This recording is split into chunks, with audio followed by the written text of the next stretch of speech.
बहुत से लोग हज पढ़ने जाते हैं या उम्रा करने जाते हैं, नहीं तो गुमराह होके आते हैं। आप सोचते हो कि हज पढ़ने जाते हैं और उम्रा पढ़ के जाते हैं और गुमराह होके आते हैं, क्यों? वहां की जो सलफी हुकूमत है, वहां की जो वहाबी गुमराह हुकूमत है, उसकी जुर्मुट को देखकर अंजा जाते हैं, कहते हाँ ये सही लोग होंगे। तो क्या करबला के अंदर वो 72 थे और वो 20,000 से ज्यादा थे, तो तादाद को देखोगे तो क्या वो 20,000 सही थे? वो भी नमाज पढ़ते थे, ये भी नमाज पढ़ते थे, क्या वो तादाद के मुताबिक वो सही थे? किसके साथ रहोगे, 72 के साथ या 20,000 के साथ? कलियर में देखो, साबिर पाक अकेले थे और वो 15,000 जुमा की नमाज के अंदर मस्जिद में नमाज पढ़ रहे थे और फिर भी जहन्नम में गए। तो 15,000 के साथ रहोगे कि साबिर पाक के साथ रहोगे? तादाद को कभी मत देखना, संख्या को कभी मत देखना, वरना गुमराह हो जाओगे। और यही बात सैयदना इमाम मेहदी अलैहिस्सलाम के साथ होने वाली है इस जमाने में भी, दौरे हाजिरा में भी, कि सैयदना इमाम मेहदी अलैहिस्सलाम आएंगे तो अल्लाह के रसूल सल्लल्लाहु अलैहि वसल्लम ने पहले से फरमा दिया है, कुर्बान जाए हमारे जानो माल हुजूर सल्लल्लाहु अलैहि वसल्लम पर, कि उन्होंने पहले से, हमें तो बसारत पहले से दे दी है कि भाई 313 ही होंगे। इमाम मेहदी अलैहिस्सलाम मस्जिद मदीना मुनव्वरा में पैदा होंगे, 40 साल की उम्र में जब वो जाहिर होंगे, ईसा अलैहिस्सलाम आएंगे और ये नसरानी यहूदी हुकूमतें सब खत्म होगी, दीन का झंडा आलम में लहराएगा। उस वक्त जब आप मकामी इब्राहिम और संगे अस्वद के दरमियान में होंगे और अल्लाह की तरफ से आवाज आएगी, सिर्फ 313 लोग, मदीना के सिर्फ 313 लोग ईमान लाएंगे आप पर, आपके हाथ पर बैत करेंगे। तो किसके साथ रहोगे? वो मदीना के उन लाखों लोगों के साथ या 313 के साथ? बोलो। यहां तक के दज्जाल मरदूद, दज्जाल जो एक आंख वाला होगा, काफ और रे का सिक्का लगा हुआ होगा, इमाम मेहदी अलैहिस्सलाम के ज़हूर के बाद दज्जाल की आमद होगी और दज्जाल को खत्म करने के लिए फिर बाद में ईसा अलैहिस्सलाम आएंगे फरिश्तों के 2 पर बैठ के। तो ईसा अलैहिस्सलाम के आने से पहले जब दज्जाल आएगा, दज्जाल पूरी दुनिया में घूमेगा, मदीना मुनव्वरा में आएगा। हुजूर सल्लल्लाहु अलैहि वसल्लम फरमाते हैं कि उस वक्त मदीना के 7 दरवाजे होंगे। कितने? आज तुम देखो, उस जमाने में 7 दरवाजे नहीं थे। अभी आज तुम पूरा मैप देखो तो मदीना के 7 दरवाजे। मदीना मुनव्वरा में तुम्हें अगर दाखिल होना है तो 7 सिम्त से तुम दाखिल हो सकते हो। आज भी, अभी आज की तारीख में 7 दरवाजे हैं, 7 एंट्रेंस है मदीना में दाखिल होने के। और हुजूर सल्लल्लाहु अलैहि वसल्लम ने 1400 साल पहले कह दिया था। देखो, ये आपका इल्म गैब, हदीस की सच्चाई, ईमान की सच्चाई, दीन की सच्चाई है इसमें। और हर दरवाजे पर 2 फरिश्ते अल्लाह ने बिठाए होंगे जो दज्जाल को मदीना में आने नहीं देंगे। मदीना मुनव्वरा में हरगिज वो चाहेगा, लेकिन दज्जाल अपनी फौज के साथ मदीना के अंदर दाखिल न हो पाएगा। लेकिन हाँ, अलबत्ता किसी पहाड़ी जो है वहां को एक अजीम ऊंचा मकान होगा, वहां से वो मदीना मुनव्वरा की तरफ देखेगा।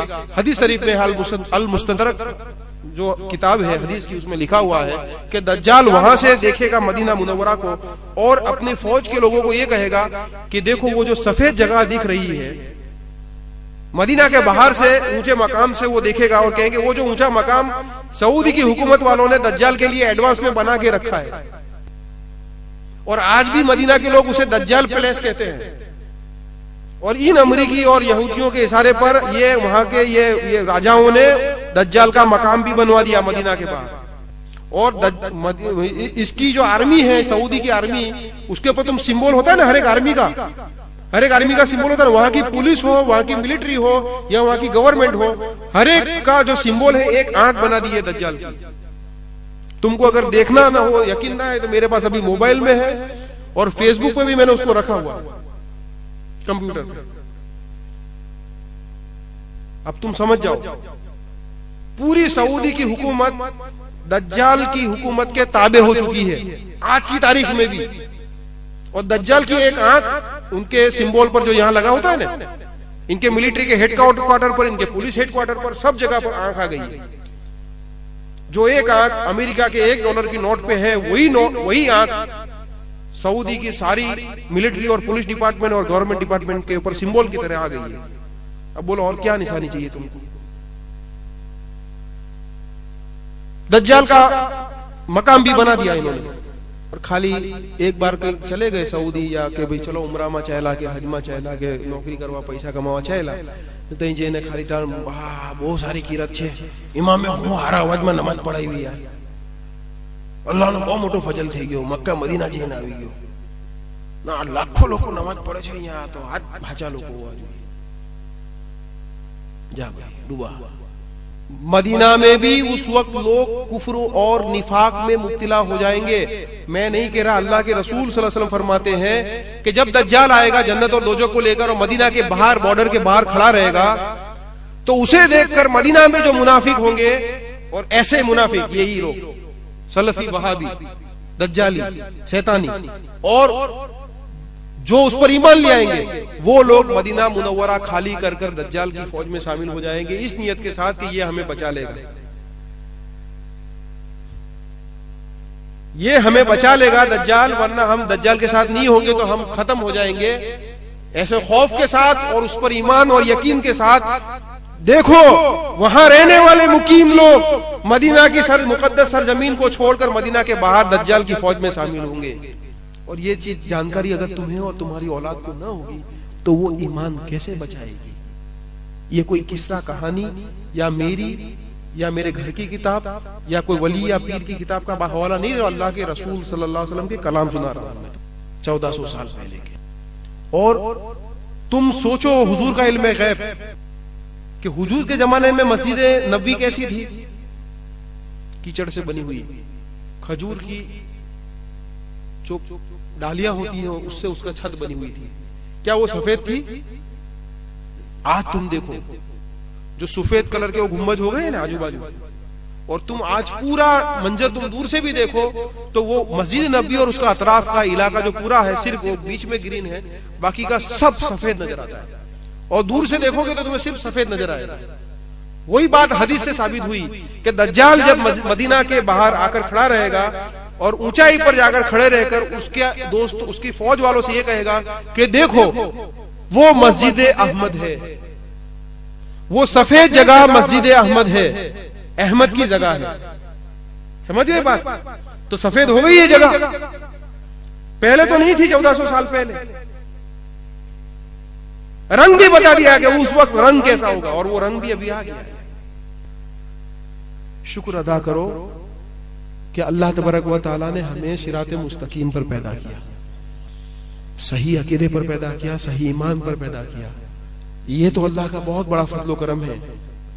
लेकिन ये फजलो करम काम तब आएगा कि जब इसी ईमान पर खात्मा होगा। हमारा ईमान पर खात्मा तब होगा कि जब रसूलुल्लाह सल्लल्लाहु अलैहि वसल्लम ने आखिरी जमाने के बारे में जो पेशनगोइयां बताई है, दज्जाल और उसके फितनों से महफूज रखने के लिए हमें जो जो भी वशियतें नसीहतें की है उसको हम समझेंगे, उस पर अमल करेंगे और हमें और हमारी औलाद को, नस्लों को उसके बारे में बताएंगे, वो इल्म देंगे, तब पता चलेगा। और तो फिर मैं तो ये कहता हूँ कि ये जितनी भी निशानी मैं देख के आया और जो मैं लोग तो जाके कुछ डगमगा के आते हैं, अल्हम्दुलिल्लाह मैं तो गया तो और ज्यादा स्ट्रांग होके आया कि ये सारी चीजें देखते हैं तो बिल्कुल पिक्चर बिल्कुल साफ क्लियर हो जाता है। हदीसों में जो किताबों में पढ़ा होता है और प्रैक्टिकल तुम देखते हो तो बिल्कुल क्लियर कट हो जाता है।